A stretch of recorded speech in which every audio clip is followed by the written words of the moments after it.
بسم اللہ الرحمن الرحیم۔ السلام علیکم ورحمۃ اللہ وبرکاتہ۔ میرا نام نور محمد ہے۔ قرآن سیریز کی 3rd ایپیسوڈ میں آج ہم سورہ فاتحہ کے بارے میں سنیں گے۔ اگر آپ کو قرآن سیریز میں انٹرسٹ ہے تو میرے چینل کو سبسکرائب کر لیجئے۔ چلیے شروع کرتے ہیں۔ پیارے اور محترم ناظرین، اکثر علماء کے نزدیک سورہ فاتحہ مکہ مکرمہ میں نازل ہوئی ہے۔ امام مجاہد رحمۃ اللہ علیہ فرماتے ہیں کہ سورہ فاتحہ مدینہ منورہ میں نازل ہوئی، اور ایک قول یہ ہے کہ سورہ فاتحہ 2 مرتبہ نازل ہوئی، ایک مرتبہ مکہ مکرمہ میں اور دوسری مرتبہ مدینہ منورہ میں نازل ہوئی۔ اس صورت میں 1 رکوع اور 7 آیتیں ہیں۔ اس صورت کے متعدد نام ہیں، اور ناموں کا زیادہ ہونا اس کی فضیلت اور شرف کی دلیل ہے۔ اس کے مشہور 15 نام یہ ہیں۔ سورہ فاتحہ سے قرآن پاک کی تلاوت شروع کی جاتی ہے، اور اسی صورت سے قرآن پاک لکھنے کی ابتدا کی جاتی ہے، اس لیے اسے فاتحۃ الکتاب یعنی کتاب کی ابتدا کرنے والی کہتے ہیں۔ اس سورت کی ابتدا الحمدللہ سے ہوئی۔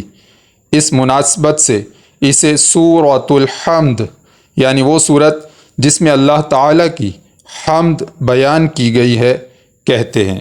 یہ سورت نماز کی ہر رکعت میں پڑھی جاتی ہے، یا یہ سورت 2 مرتبہ نازل ہوئی ہے، اس وجہ سے اسے السبع المثانی یعنی بار بار پڑھی جانے والی یا 1 سے زائد مرتبہ نازل ہونے والی 7 آیتیں کہا جاتا ہے۔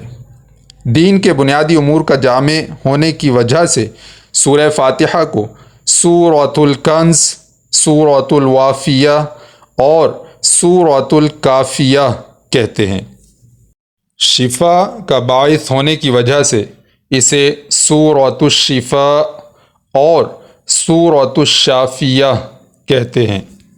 دعا پر مشتمل ہونے کی وجہ سے اسے سورۃ الدعاء، سورۃ التعلیم المسئلہ، سورۃ السؤال، سورۃ المناجاہ اور سورۃ التفویض بھی کہا جاتا ہے۔ پیارے اور محترم ناظرین، احادیث میں اس سورہ مبارکہ کے بہت سے فضائل بیان کیے گئے ہیں۔ آئیے ان میں سے چند ایک سنتے ہیں اور اپنے دلوں کو اس سورہ مبارکہ کے فضائل سے منور کرتے ہیں۔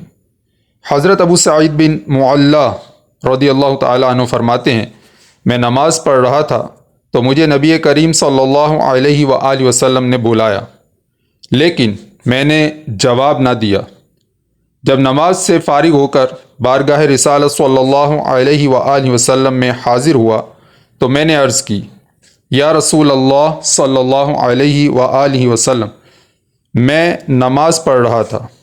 تاجدار رسالت صلی اللہ علیہ وآلہ وسلم نے ارشاد فرمایا، کیا اللہ تعالیٰ نے یہ نہیں فرمایا، استجیبوا للہ وللرسول اذا دعاکم، اللہ اور اس کے رسول کی بارگاہ میں حاضر ہو جاؤ جب وہ تمہیں بلائیں۔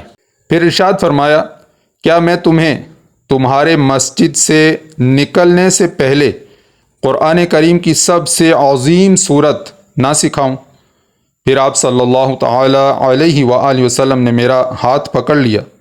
جب ہم نے نکلنے کا ارادہ کیا تو میں نے عرض کی، یا رسول اللہ صلی اللہ علیہ وآلہ وسلم، آپ نے فرمایا تھا کہ میں ضرور تمہیں قرآن مجید کی سب سے عظمت والی سورت سکھاؤں گا۔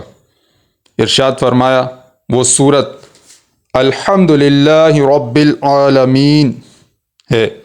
یہی سبع مثانی اور قرآن عظیم ہے جو مجھے عطا فرمائی گئی ہے۔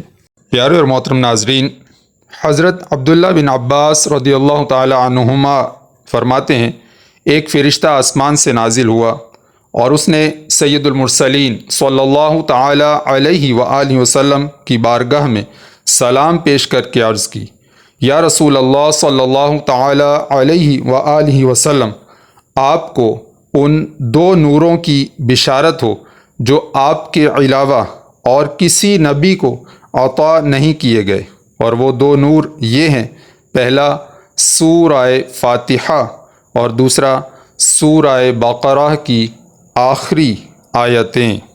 حضرت ابی بن کعب رضی اللہ تعالی عنہ سے روایت ہے، حضور پرنور صلی اللہ تعالی علیہ وآلہ وسلم نے ارشاد فرمایا، اللہ تعالی نے تورات اور انجیل میں القرآن کی مثل کوئی صورت نازل نہیں فرمائی۔ حضرت عبد الملک بن عمیر رضی اللہ تعالی عنہ سے روایت ہے، نبی کریم صلی اللہ تعالی علیہ وآلہ وسلم نے ارشاد فرمایا، سورہ فاتحہ ہر مرض کے لیے شفا ہے۔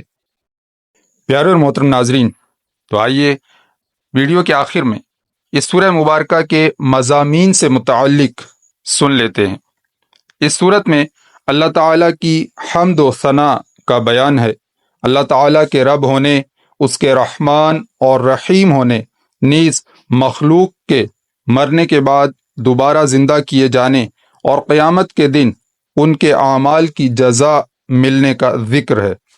صرف اللہ تعالیٰ کی عبادت کا مستحق ہونے اور اس کے حقیقی مددگار ہونے کا تذکرہ ہے، دعا کے آداب کا بیان اور اللہ تعالیٰ سے دین حق اور صراط مستقیم کی طرف ہدایت ملنے، نیک لوگوں کے حال سے موافقت اور گمراہوں سے اجتناب کی دعا مانگنے کی تعلیم ہے۔ یہ چند وہ چیزیں بیان کی ہیں جن کا سورہ فاتحہ میں تفصیلی ذکر ہے، البتہ اجمالی طور پر اس صورت میں بے شمار چیزوں کا بیان ہے، جیسا کہ امیر المؤمنین حضرت سیدنا علی المرتضیٰ کرم اللہ تعالی وجہ الکریم فرماتے ہیں، اگر میں چاہوں تو سورہ فاتحہ کی تفسیر سے 70 اونٹ بھروا دوں۔ اعلیٰ حضرت امام احمد رضا خان علیہ رحمت الرحمن حضرت علی المرتضیٰ کرم اللہ تعالی وجہ الکریم کا یہ قول نقل کرنے کے بعد فرماتے ہیں، ایک اونٹ یعنی کتنے ہی من بوجھ اٹھاتا ہے، اور ہر من میں یعنی کتنے ہزار اجزاء ہوتے ہیں، ان کا حساب لگایا جائے تو یہ حساب سے تقریباً 25 لاکھ جز بنتے ہیں۔ یہ فقط سورہ فاتحہ کی تفسیر ہے۔ پیارے اور محترم ناظرین، اللہ عز و جل سے دعا ہے کہ وہ اس سورہ مبارکہ کے صدقے میں ہماری، ہمارے ماں باپ کی اور ساری امت کی بخشش فرمائے، اور دنیا بھر میں جہاں کہیں بھی مسلمان بیمار ہیں ان سب کو شفائے کاملہ عاجلہ نافعہ عطا فرمائے۔ انشاءاللہ عز و جل قرآن سیریز کی ایک نئی ایپیسوڈ کے ساتھ بہت جلد آپ کے پاس پھر حاضر ہوں گے۔ دعاؤں میں یاد رکھیے گا، اپنا خیال رکھیے گا۔ السلام علیکم ورحمۃ اللہ وبرکاتہ۔